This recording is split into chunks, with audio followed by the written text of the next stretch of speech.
Shout out to my subscribers. I appreciate y'all. I appreciate y'all fucking with me. How y'all doing tonight? What y'all doing tonight? You know, we gonna get it in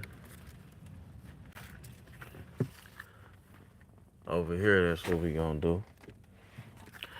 You know, man.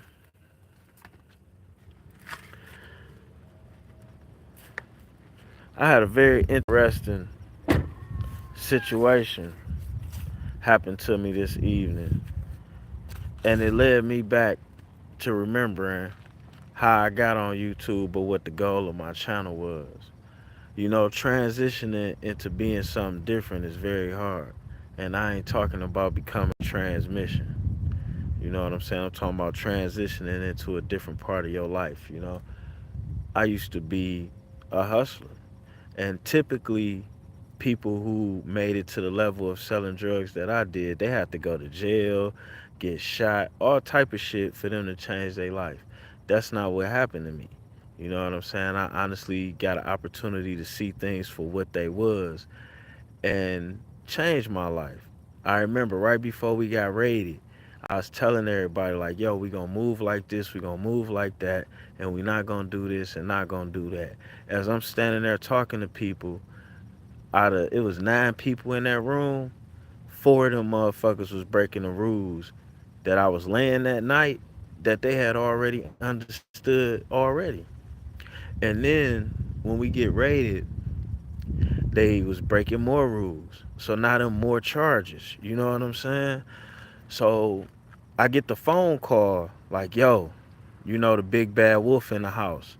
This, that, and the other. I'm like, okay, no big deal. Cause there ain't supposed to be no work in there, just money. But it wasn't just money in there. It was work that they was taking trying to sell from another nigga that was there. And it was a gun. Wasn't supposed to be no gun in the house, right? So I'm looking at bail for about 9 niggas, a gun charge, and a drug charge, and they just got knocked with a shitload of my money. My money, the plug money, and the money man's money. And I'm on the phone as I'm putting the bail money together, and the nigga tell me shit bigger than Nino Brown. And then I realized, like, no matter how cold of a hustler I am, I can go to jail because somebody else not listening. And once they get knocked, they'll snitch on me. So I could have left everybody in jail and kept 30 bands in my pocket, but I didn't. I bailed everybody out of jail. I got the 2 people that really needed a lawyer. You know, and as I'm sitting back, one person could have took the charge and we could have all kept rolling. But did that happen? No. All everybody cared about was themselves, and it's my money on the line. Not only my money on the line, I brought everybody into this. Didn't nobody know what it was like to be a 5, 6, 7 figure nigga until I introduced them to it without being a scammer, teaching them how to do it hustling. Ain't nobody know what it was to be cashing out on Louis belts and all of that shit with clean money like they made with Juan-O.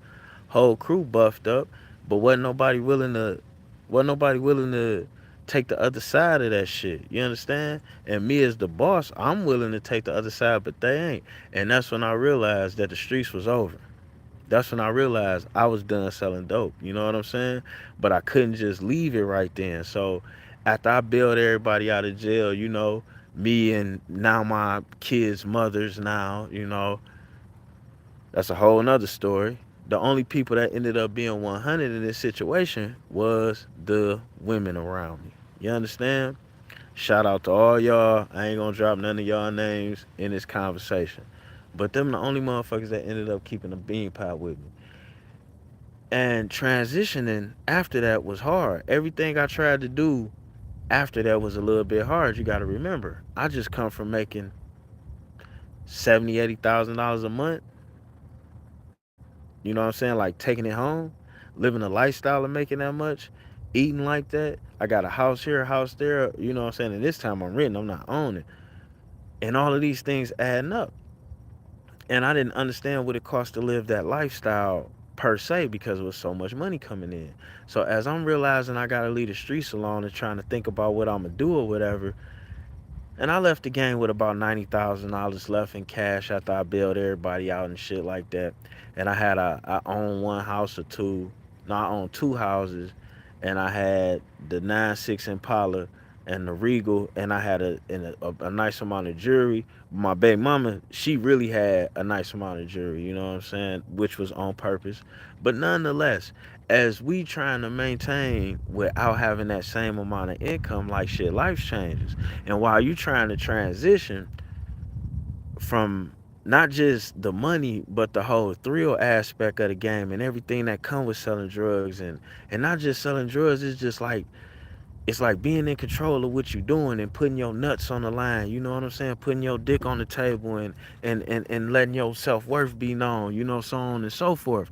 Like so many fun aspects of the game and what the game is all about had just been robbed of me. You know what I'm saying? At that point, I was the nigga with the $1 million crew.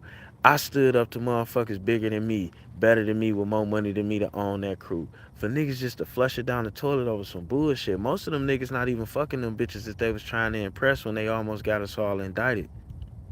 They not. You know what I'm saying? And then when you're a real motherfucker, you can't just tell nobody like, yo, the reason why I quit the game is this, or the reason why I quit the game is that. Like, no, I gotta keep it to myself because I don't want to embarrass nobody. And then it's like you can't really have them conversations. But then now I think about why I got my YouTube page and I see a bunch of people trying to transition. I understand why you can't quit selling dope. I understand why you can't leave the street. I know. What the fuck you gonna do? My first job was $9 an hour when I quit selling dope. Straight up. And that shit was the hardest thing in the world. I was paying more for the rental car I used to get to that bitch. Shout out to my bitch that I had at that time because she was supplementing the bitch, a nigga.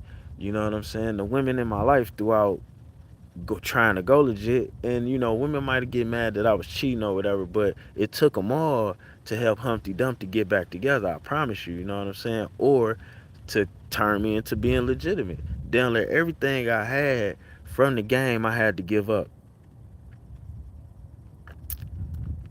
I ended, you know what I'm saying, all of it. Had to pay for that shit 2 and 3 times over. You know what I'm saying? And that's another reason. That's another reason why shit funny. You know, I started off selling crack, and I didn't like how I felt.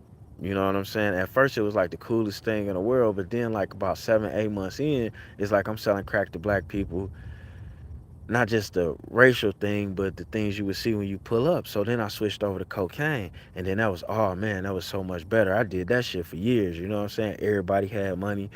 My clientele was all different kind of people. You know what I'm saying? I once almost got killed by the Armenian mob in this after hour that my Jewish homeboy who had a bad rep took me in. But that's a whole nother story. We'll talk about that a whole nother time. You know what I'm saying? Man, I ended up, and then quite frankly, I ended up selling shit to the army up in there. You know what I'm saying? Not like I was they plug like that, but they had the after hour.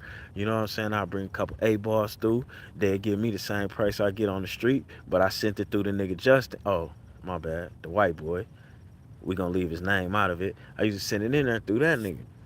Anyway, man, cocaine was great. You know what I'm saying? I did that shit all the way up into about, like, man, like 2012, 2011. In that drought in 2011, like it was a drought that started happening in 2009, 2010, but I was super duper plugged in, so we like lasted for a nice good minute. But man, 2012 shit was ugly. And that's when I got into that pill shit. You know what I'm saying? That pill shit, that's a whole nother other story, man. Selling pills, and like, you know, I see some of these people and they be rapping about how they was selling pills. I remember them, you know what I'm saying? They was hitting and missing. You know what I'm saying? I was constant. I was constant. That shit worked like FedEx, you know what I'm saying? Boom, boom, boom, in and out. And it was something I really didn't want to let go. But when I look around at the quality of people and how everybody look at everything, what you need for an operation to work like that, and everybody to eat and everybody to stay true and real, like it just don't exist no more. So as much as you may be thrilled, as much as you may be thrilled about this street shit and all these other things going on, I'm telling you, baby boy, it ain't worth it. I never forget.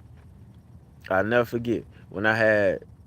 Cause like you hear drug dealers talk about money and this and that or whatever, but it costs a large portion of money to keep going, realistically you probably dealing at the most with about a 30% profit, but then it's expenses and a profit to keep yourself out of jail. Like me per se, I had 3 rental cars, 3 rented spots, baby mama in a spot nobody know about. So like you got to pay for that, lawyer on deck just in case shit go wrong, you protect it. So all of these different things, bail money, so on and so forth, all these different things are operating expenses, you know what I'm saying? So all of that money don't be profit. I'm in the pill thing down there. When I had made it to my first 100,000, and when I say 100,000, I mean like I got money in the street of all kind of sorts, whatever that is, and then I'm in 100,000 in the top drawer, and I own other shit. It's like I could blow this 100,000, and I still got other shit. I made to my first 100,000. Is this white lady who represented this organization, and she worked at the Speedway. You know what I'm saying? And she, you know, middleman cocaine transactions. She checked people out, whatever. But she was an employee there, and the lady said, "It's so many legitimate ways to be dishonest and make a lot of money. Why would anybody break the law?" That shit got me to thinking. And then them niggas getting the spot rated started making the change. And then the things that happened with me trying to hustle after it made me be able to just straight up leave it alone.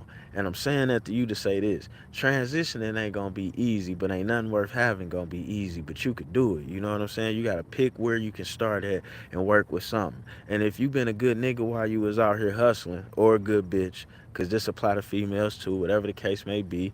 Forgive my terminology. If you been that, then that means you been planting seeds the whole time you been out here.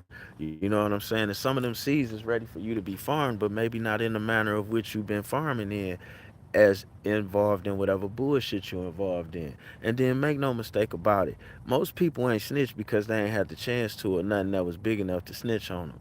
But being a person that was in a position to be snitched on, I'm telling you, 99.9% of these motherfuckers will do it. You understand? They will. So if you scared to transition into something better, don't wait till you go to jail. Don't wait till you get shot. Start doing it now. Start doing it now. You know what I'm saying? I appreciate y'all tapping in with me. I don't know why I wanted to share that shit tonight, but I did. You know what I'm saying? I did. I had to. It was on my heart.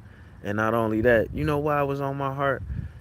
I'm coming out the bank tonight, out the ATM, and I see some Thundercats walking down 8 Mile, and I see a car like pulling up on them. So I'm paused because I don't want to pull out and get hit by the car. They going back and forth, whoop de whoop de whoop. The people walking pull out a thumper and get the busting at them.